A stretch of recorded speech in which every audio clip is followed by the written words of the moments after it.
So, yun na guys. Good morning, good afternoon, good evening po sa inyo lahat. Saan po kayo naroroon? Mag-iingat po tayo palagi. And ito muli ang inyong lingkod, Batang Elio po, ano?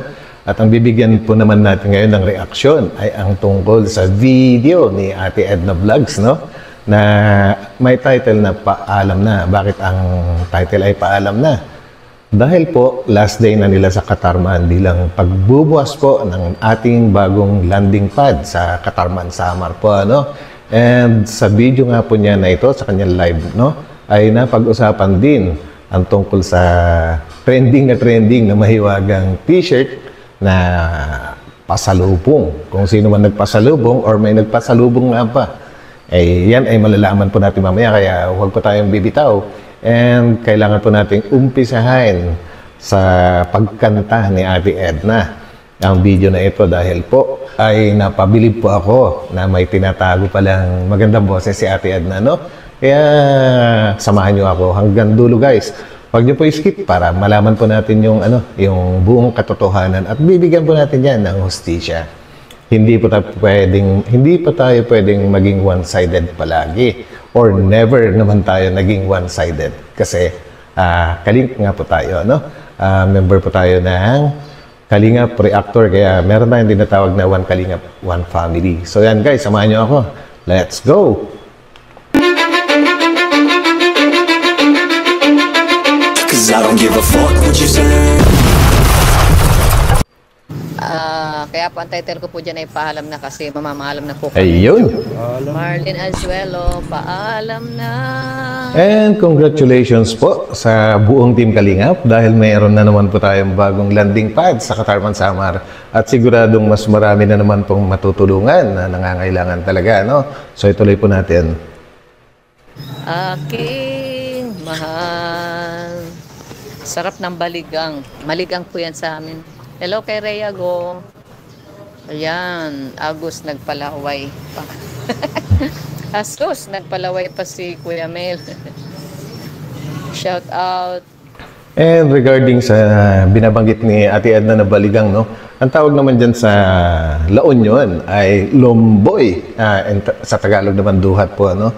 And madalas nga po tinatawag, pati grapes sa La Union ay tinatawag na ring lomboy sa dami nga po ng grapes doon, no? Ang dami po kasing mga farms ng grapes sa La Union, kaya pati yun, tinawag na ring parang pinakaduhat. So yan po guys. Baligang, ayan. Rochelle, shout out. Hello Maril Nasuelo. Shout out po sa inyo. Ate Baby, shout out. Shout out sa lahat. Ayun guys, no, kaya hindi ko pinutol, hindi ko ginawang chop-chop itong video na ito. Kaya antay-antayin po natin hanggang makarating po tayo dun sa topic na trending t-shirt. Kaya ako hindi chinap-chop para baka sabihin ng iba dyan na talaga yun na nga, madalas kasi na may mga nasasabi yung iba na pinutol-putol mo lang naman. Yung mga parang pinakduktong-duktong mo, hindi mo na ay pinakita yung iba na ibig sabihin talagang totally edited, no? So ito, huwag natin puputulin. Idalogi. Unmixed Vlog. Miss ka na po ni Beyonce. Ay, oo, miss ko na nga rin si Beyonce. Beyonce. Hindi na pag nakadalaw ka na Beyonce. Grabe guys, no? Mukhang miss na miss nga ni Ate Edna si Beyonce. Bakit po? Mukhang pabor na pabor si Ate Edna para sa kanyang pamangkin na si Kalingap Edu kay Beyonce po, talagang kahit naman kung sino ay magiging pabor para kay Beyonce na magiging kamag-anak soon. Yan. Kumusta na kaya si Beyonce? Oy, ang ganda kaya ni Beyonce dun sa pagrampa niya dun sa basketball, So yan guys, no, silipin po natin yung pagrampa ni Beyonce sa sa naging tournament sa kanilang lugar pa, no? Sneak peek lang po ito. Yung barangay Masalong-Salong.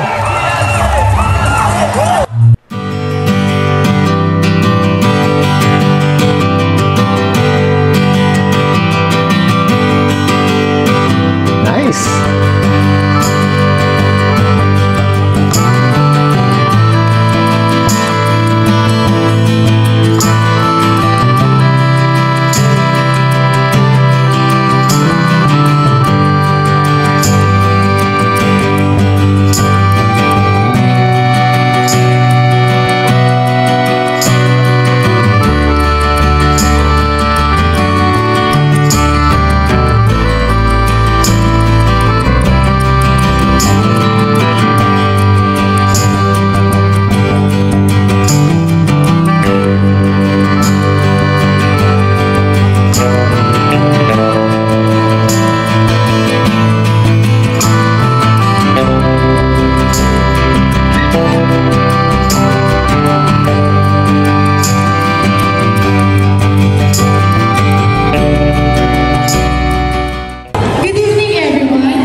Ayun.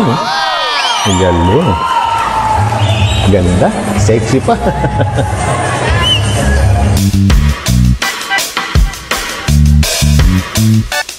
Basketballan pala. So yun na guys, no? Grabe, pabor na pabor si Ate Edna kay Viancis. Pero, tulad nga po ng ibang mga love team lang naman po yan. And if ever na magkatuluyan sila, ay talagang kailangan magpasalamat kasi pareho naman si Edo at si Vianci na maganda yung mga ugali nila, mababait sila. And masigasig po si Edo sa kanyang ginagawa na trabaho. And yan guys, bawat tinatawag na love team lang yan. Sa totoo lang, love team lang yan. Pero pag nagkatuluyan, good. Pag hindi naman, ay kailangan natin tanggapin. So ituloy po natin itong mga ni Ate Edna, no? Mga pagrampa ng Muse. Hello kay Nisi Lontok. Shout out. Marilyn Alzuelo. Shout out po. Oy, salamat din sa sa Kalingap Team Warriors. Team Kalingap Warriors pala. Sa grupo ko po. Team Kalingap Warriors. Yan. Elian. Shout out. Ano masabi mo, ate? Hindi ko na ano yun? Balikan natin. Sa mahiwagang damit ni Joy. Yun. Hindi ngayon. Yung pasalubong ni pasalubong ni Dan. Kala ninyo, di ko alam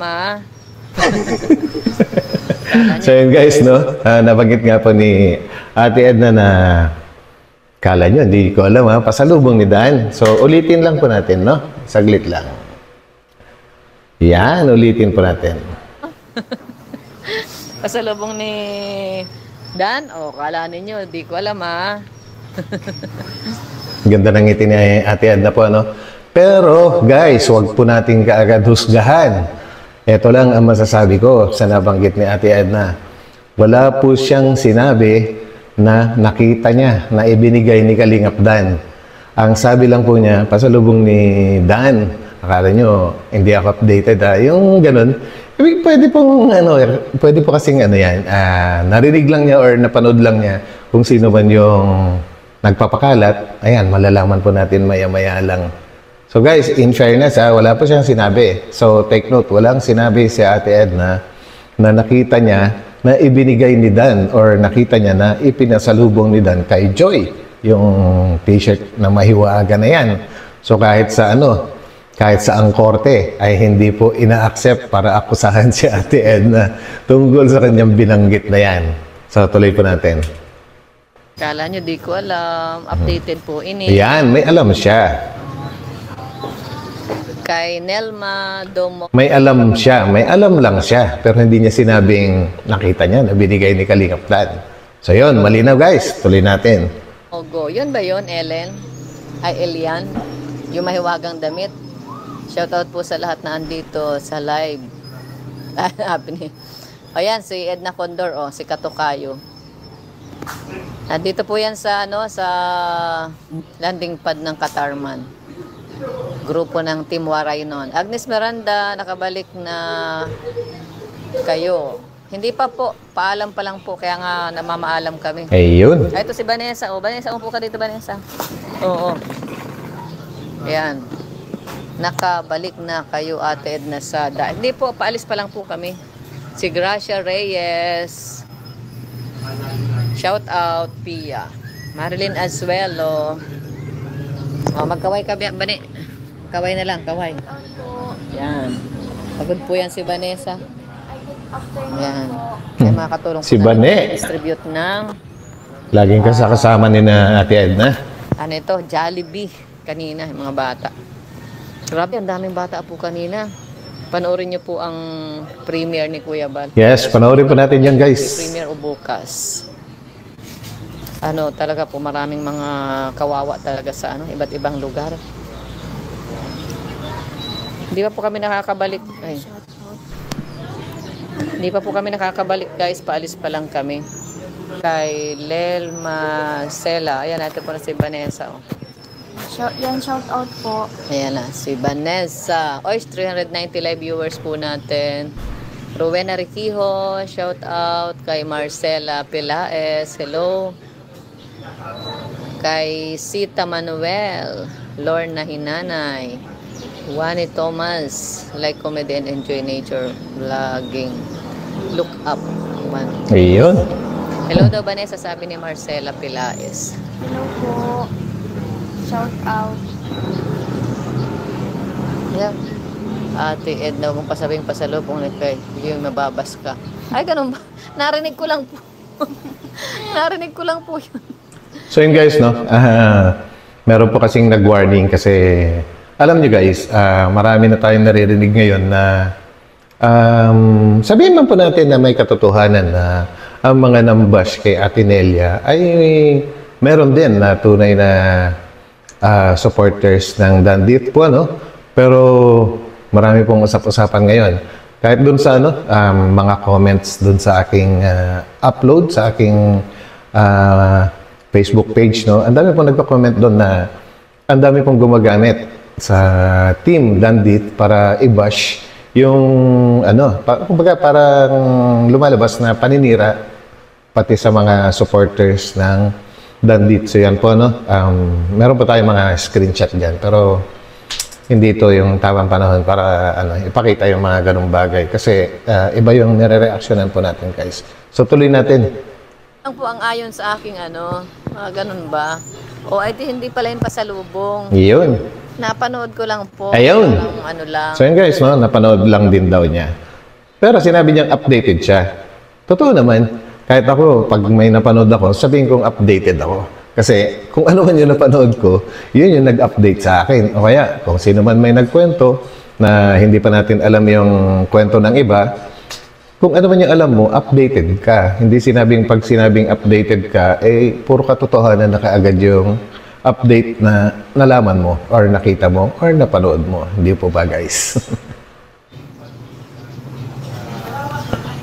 Pero di ako naniniwala na pasalubong nga yun ni Dan. Malinaw. Kasi may tiwala naman po sila kay Dan na hindi guguluhin ni Dan yung love team nila ng love team na Daddy. And even Kuya Brooks ay paniwalang-paniwala na hindi gagawin ni Kalingap Dan yun. Siyempre, nag-uusap po yung mag-ama, kung ano man yung pinag-uusapan nila, mga personal na yan, sabi nga ni Kuya Brooks, mga personal na pinag-uusapan nila tungkol sa mag-ama at madalas na pag-uusapan nga po nila yung love team ng Dandit, and marami pong advice si Kuya Brooks para kay Dan para lalong pagandahin po ito kasi first time nga po ni Kalingap Dan magkaroon ng love team, first time niya mapasabak sa ganito. So, huwag po tayong mag-expect ng napakagandang result po, Kumbaga, nangangapa pa lang siya kung paano i-execute ang bawat, mga serye na ginagawa po nila. So, tuloy po natin. Yan, ang alam ko pinalabit lang. Ayun, hindi ko na maintindihan kung ano yung pinalabit. Si Vanessa hindi pinasalubungan. Sana si Vanessa na lang ang pinasalubungan. Guys. Salvation Ibio, shout out. Hello po ma'am. Shout out sa buong Kalingap. Watching from Sorsogon. Oh, sabi ni Ma'am Helen Zical, shout out daw sa iyo, Vanessa. Hello po, Ate Helen. Kay Junior Montepio, Tabolin Vlogs. Oy, shout out sa mga nasa KSA. I-subscribe. Ingat po kayo, maulan po ngayon. Maulan. O baka maulan ang biyahe natin. Yes, kahit dito sa Metro Manila, maulan. Ngayong araw po, kahapon. Ay, nagulan din kaninang umaga. Ayan po. Medyo makulimlim po ang panahon. Pero, naman yun? Po yun? Alam naman yun ng barko kung pwedeng tumawid o hindi. Meron naman silang control. Gawa-gawa lang po yun ni Bobby. Ganun ba? Baby Kumal. Ikaw talaga, Bobby TV. Gumagawa ka ng kwento, ha, Bobby? So yun guys, hindi lang naman si Ate Edna or hindi lang naman yung mga viewers na nakakaalam kung sino gumagawa ng issue. Huwag nga lalong-lalo na si Kuya Brooks kasi kumpare niya yan si Kuya Bobby TV 143 At kung mapapanood po ninyo yung pag-live ni Kuya Brooks, no, na talagang pinagsabihan niya sa live niya si Kuya Bobby TV. At kung ano man po yung dahilan kung bakit ginagawa ito ni Kuya Bobby TV 143 ay hindi po natin alam. Siya na lang po ang nakakaalam doon. Kumbaga, ang sa atin ngayon ay puro interpretasyon pa lang. Pero sa ngayon, ayoko munang bigyan ng interpretasyon kasi hindi pa ganun kalinaw kung ano man yung niya. Ang sinasabi ng iba is paninira. Well, pwede, pero antayin po natin. At lalabas din po yan kung meron ba talagang nag-uudyok sa kanya or siya lang kusa niyang ginagawa ito. Parang hindi naman kasi ganun si Kuya Bobby. Dati, di ba? Na yan po yung nire-respeto na dati po siya na batawag dito, yung tumutulong. Pero ngayon, sa tingin ko, reactor na lang kasi hindi ko na siya nakikitaan ng ano. So yan po, malaki respeto ng kay Kuya Bobby TV and then hindi natin alam kung ano nangyari, kung may nagtutulak nga ba sa kanya para gumawa ng mga issue na ganito. At yan, hindi naman magtatagal. Malalaman po natin lahat yan. And ang importante po sa mga, sa mga sumusuporta sa Daddy, ang masasabi ko lang is huwag po kayong sasali sa mga bashers. Alam kong nasasaktan po kayo sa mga napapanood at nalalaman ninyo, pero mas maganda pa rin, kagaya ng advice din ni Kalinga Prab, na mas maganda kung ipakita nyo yung suporta nyo kay sa Team Daddy, no? Kaysa makipag-away. Hindi ko kayo hinuhusgahan na kayo nga po yung nambabash kasi marami na rin pong nakakaalam na may mga sumasawsaw para lalong siraan ang Daddy kasama na yung mga supporters.